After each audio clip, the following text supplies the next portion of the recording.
بسم اللہ الرحمن الرحیم۔ السلام علیکم دوستو، آج کی اس ویڈیو میں ہم آپ کو ایک ایسا دردناک واقعہ بتانے والے ہیں جسے سن کر آپ کی آنکھیں بھر آئیں گی۔ دوستو، یہ واقعہ ایک نیک عورت کا ہے۔ حضرت جعفر بن صادق فرماتے ہیں کہ بنی اسرائیل کا ایک شخص سفر پر جانے لگا۔ اپنے بھائی سے وعدہ لیا کہ تم میری بیوی کی خدمت اور دیکھ بھال کرو گے۔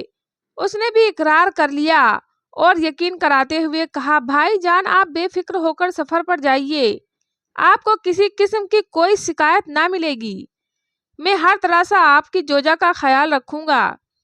چنانچہ وہ شخص مطمئن ہو کر سفر پر روانہ ہو گیا۔ اس نے اپنی بھابھی کے ساتھ رہنا شروع کر دیا، لیکن عورت کے حسن و جمال نے اس کی آنکھوں پر غفلت کا پردہ ڈال دیا۔ وہ آدمی اپنی ہی بھابھی پر عاشق ہو گیا اور اپنے بھائی سے کیے ہوئے وعدے کو توڑ کر اس کی بیوی کو اپنے ارادے سے آگاہ کرتے ہوئے گناہ کی دعوت دی۔ وہ عورت پاک دامن اور باحیات تھی۔ اس نے انکار کر دیا، لیکن جب بدبخت دیور اپنی کوشش میں ناکام ہونے لگا تو دھمکی دیتے ہوئے کہا، اگر تم نے میری بات نہ مانی تو میں تمہیں ہلاک کر دوں گا۔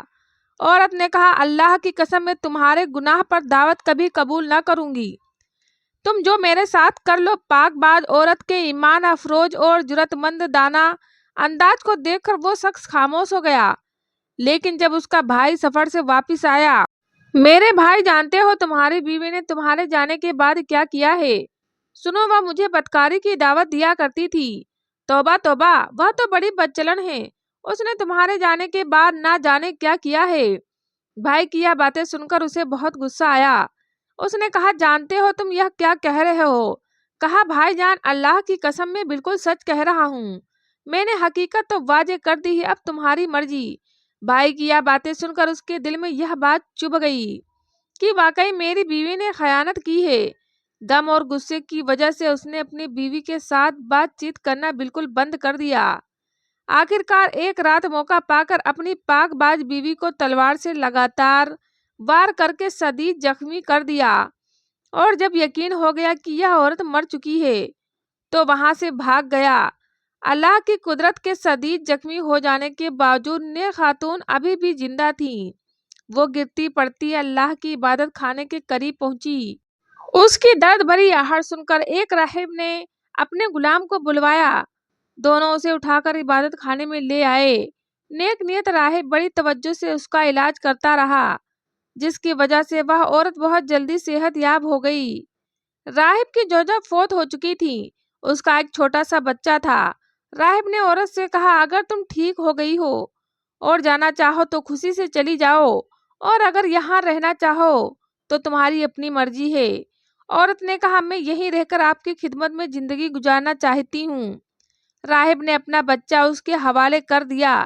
نیک و پارسا خاتون بڑی دل جم سے اس کی پرورش کرنے لگی۔ راہب کا سیاہ فام غلام عورت کے حسن و جمال کو دیکھ کر بدنیت ہو گیا اور موقع کی تلاش میں رہنے لگا۔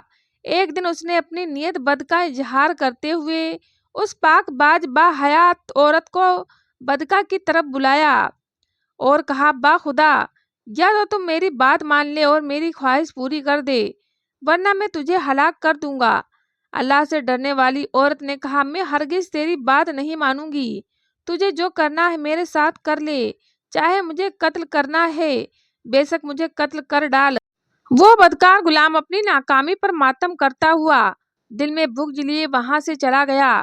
لیکن رات کی سیاہی نے جب ہر چیز کو ڈھانپنا عورت کے پاس آیا، بچہ اس کی گود میں رو رہا تھا، وہ اسے بہلا رہی تھی۔ ظالم شہوت پرست غلام نے تیز چھری سے بچے کا گلا کاٹ دیا۔ چند ہی لمحوں میں اس نے تڑپ تڑپ کر جان دے دی۔ غلام دوڑ کر اس راہب کے پاس گیا اور کہا، حضور، کیا آپ جانتے ہیں کہ اس مہمان خبیث عورت نے کیا کارنامہ کیا ہے؟ کیا آپ کو معلوم ہے اس نے آپ کے ننھے منھے بچے کے ساتھ کیا سلوک کیا ہے؟ آپ نے اس کے ساتھ احسان کیا، لیکن اس نے آپ کے بچے کے ساتھ بہت برا سلوک کیا ہے۔ کیسی ظالم عورت ہے۔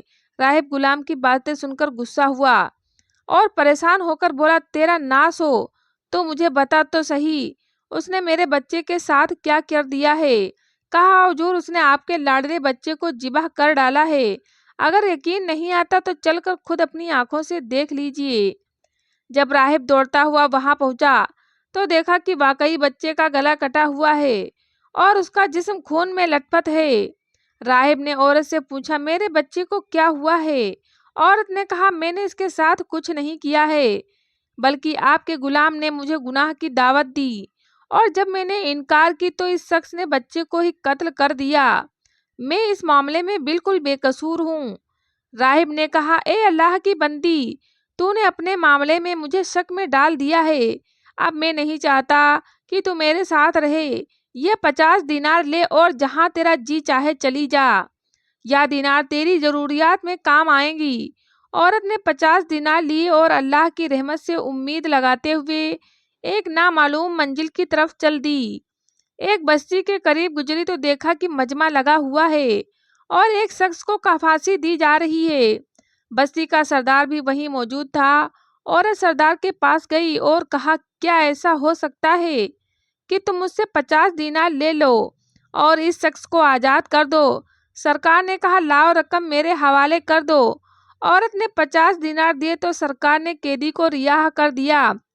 وہ قیدی اس پاک باز عورت کے پاس آیا اور کہا، میری جان بچا کر تو نے جو احسان کیا ہے، آج تک کسی نے مجھ پر ایسا احسان نہیں کیا ہے۔ اب میں تیری خدمت کرتا رہوں گا یہاں تک کہ مجھے موت آ جائے۔ چنانچہ وہ شخص اس عورت کو لے کر ساحل سمندر پر پہنچا۔ کشتی چلنے کو ہی تھی، دونوں کشتی میں سوار ہو گئے۔ عورت کا حسن و جمال دیکھ کر سارے مسافر حیران رہ گئے۔ وہ عورتوں والے حصے میں جا کر بیٹھ گئی۔ لوگوں نے قیدی سے کہا، یہ حسین و جمیل عورت کون ہے؟ اس بدبخت نے کہا، یہ میری لونڈی ہے۔ کشتی میں موجود ایک شخص نے جو اس عورت کے حسن و جمال میں گرفتار ہو چکا تھا، اس نے کہا، کیا تم اپنی لونڈی مجھ سے بیچو گے؟ تو اس نے کہا، میں اسے بیچنا نہیں چاہتا کیونکہ یہ مجھ سے بہت زیادہ محبت کرتی ہے۔ جب اسے معلوم ہوگا کہ میں نے اسے بیچ دیا ہے، اسے میری طرف سے بہت تکلیف پہنچے گی۔ میں نے اس سے وعدہ لیا ہے کہ میں اسے کبھی نہیں بیچوں گا۔ مسافر نے کہا، تم مجھ سے منہ مانگی قیمت لے لے اور خاموشی سے یہاں سے چلا جا۔ تجھے کیا ضرورت ہے کہ تو اسے بتائے؟ لالچی اور احسان فراموش دھوکے باز قیدی نے مال کی لالچ میں آ کر مسافر سے بہت سارا مال لیا اور کشتی سے اتر گیا۔ مسافر نے اس خرید فروخت پر تمام مسافروں کو گواہ بنا لیا۔ وہ نیک عورت چونکہ عورتوں والے حصے میں بیٹھی تھی، اس لیے اس معاملے سے بالکل بے خبر رہی۔ جب مسافر کو یقین ہو گیا کہ اس کا مالک جا چکا ہے، اب واپس نہیں آ سکتا، وہ عورت کے پاس گیا اور کہا، آج سے تم میری ملکیت میں ہو، میں نے تمہیں خرید لیا ہے۔ عورت نے کہا، خدا کا خوف کرو، تو نے مجھے کیسے خرید لیا جبکہ میں آزاد ہوں اور آزاد کو خریدا نہیں جاتا اور کسی کی ملکیت میں بھی نہیں ہوں۔ مسافر نے کہا، اب نہ تو تم اپنے مالک کے پاس جا سکتی ہو اور نہ ہی وہ پیسے واپس کر سکتی ہو جو تیرے مالک نے مجھ سے لیا ہے۔ میں نے مال کثیر دے کر تجھے خریدا ہے اور تمام مسافر اس بات پر گواہ ہیں۔ اگر یقین نہیں آتا تو ان سے پوچھ لے۔ سب مسافروں نے کہا، اے اللہ کی بندی، اس نے واقعی تجھے خرید لیا ہے، ہم سب اس پر گواہ ہیں۔ نیک باز عورت اور جرات مند عورت نے کہا، تمہارا ستیہ ناش ہو، اللہ سے ڈرو، خدا کی قسم میں آزاد ہوں، آج تک کبھی کوئی میرا مالک نہیں بنا، میں کسی کی لونڈی نہیں ہوں، تم سب اس معاملے میں اللہ سے ڈر جاؤ۔ لوگوں نے اس مسافر سے کہا کہ یہ عورت اس طرح نہیں ماننے والی، اس کے ساتھ جو سلوک کرنا ہے کر ڈال، خود ہی مان جائے گی۔ یہ سن کر مسافر اس کی طرف بڑھا۔ جب اس مظلوم کو اپنی عزت کا خطرہ محسوس ہوا تو اس نے کشتی والوں کے لیے اللہ سے بد دعا کر دی اور فوراً کشتی ان سب کو لے کر ڈوب گئی۔ سب کے سب غرق ہو گئے اور کشتی کے تختے پر عورت کے سوا کوئی زندہ نہ بچا۔ وہ عید کا دن تھا۔ بادشاہ اپنی رعایا کے ساتھ ساحل سمندر پر آیا ہوا تھا۔ تمام لوگ خوشیاں منا رہے تھے۔ جب بادشاہ نے کشتی کو ڈوبتے دیکھا تو فوراً اپنے غلاموں کو حکم دیا کہ جلدی سے کشتی والوں کی مدد کو پہنچو۔ سپاہی جب وہاں پہنچے تو اس نیک عورت کے علاوہ کوئی زندہ نہ ملا۔ وہ اسے لے کر بادشاہ کے پاس آ گئے۔ بادشاہ نے حقیقت حال دریافت کرتے ہوئے نکاح کا پیغام دیا، لیکن اس عورت نے یہ کہہ کر انکار کر دیا کہ میرا قصہ بڑا ہی عجیب و غریب ہے، میرے لیے نکاح کرنا جائز نہیں ہے۔ بادشاہ نے جب یہ سنا تو اس کے لیے الگ سے مکان بنوا دیا اور وہ اس میں رہنے لگی۔ لیل و نہار لاگن یعنی رات دن گزرتے رہے۔ وقت کی گاڑی تیزی سے چلتی رہی۔ بادشاہ کو جب بھی کوئی اہم مسئلہ پیش آتا تو اس پاک باز عورت سے مشورہ کرتا تھا۔ اللہ نے اس کے مشورے میں ایسی برکت دی کہ ان پر عمل کر کے بادشاہ کو ہمیشہ کامیابی ہوتی تھی۔ اب بادشاہ کے نزدیک یہ پاک باز عورت بہت معظم ہو گئی تھی۔ وہ اسے بہت بابرکت سمجھنے لگا۔ جب اس کی موت کا وقت قریب آیا تو اس نے اپنے تمام وزیر، مشیر اور رعایا کو جمع کر کے کہا، اے لوگوں، تم نے مجھے کیسا پایا؟ سب نے ایک زبان ہو کر جواب دیا، اللہ کی قسم، اللہ آپ کو اچھی جزا عطا فرمائے، آپ ہمارے لیے رحیم باپ کی طرح ہیں۔ بادشاہ نے کہا، اے لوگوں، توجہ سے میری بات سنو۔ تم نے محسوس کیا ہوگا کہ ہماری نیک سیرت مہمان خاتون، ان کے مشورے کی بدولت ہمارے ملک کا نظام بہت بہتر ہو گیا ہے۔ میں نے اسے اپنے ہر معاملے میں بابرکت پایا ہے۔ میں تمہارے لیے ایک بہت اچھی تدبیر کرنا چاہتا ہوں۔ لوگوں نے تجسس بھرے انداز میں کہا، عالی جناب، آپ حکم فرمائیے، آپ کیا کہنا چاہتے ہیں؟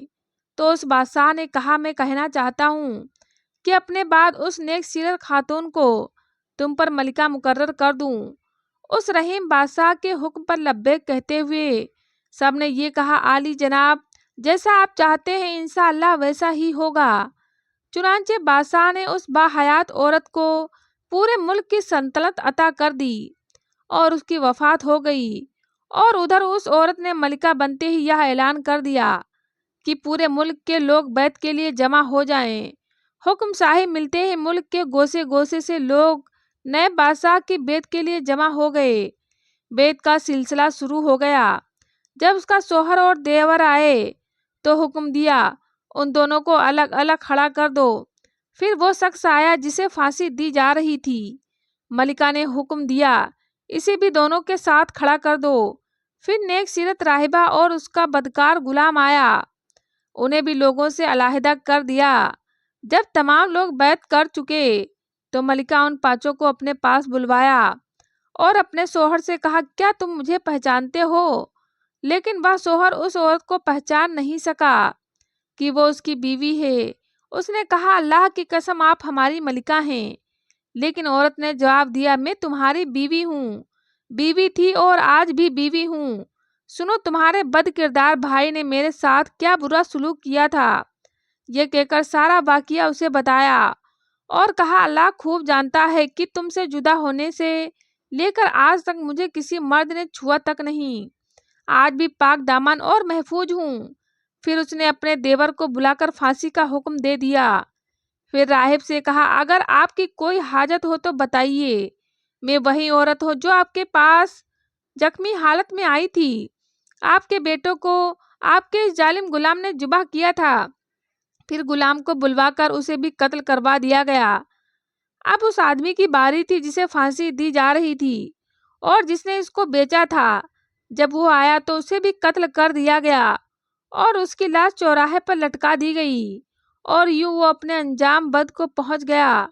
تو پیارے دوستوں، اس عورت نے اس طرح اپنی عزت کی حفاظت کی اور اپنے پہلے والے شوہر کے ساتھ رہنے لگی۔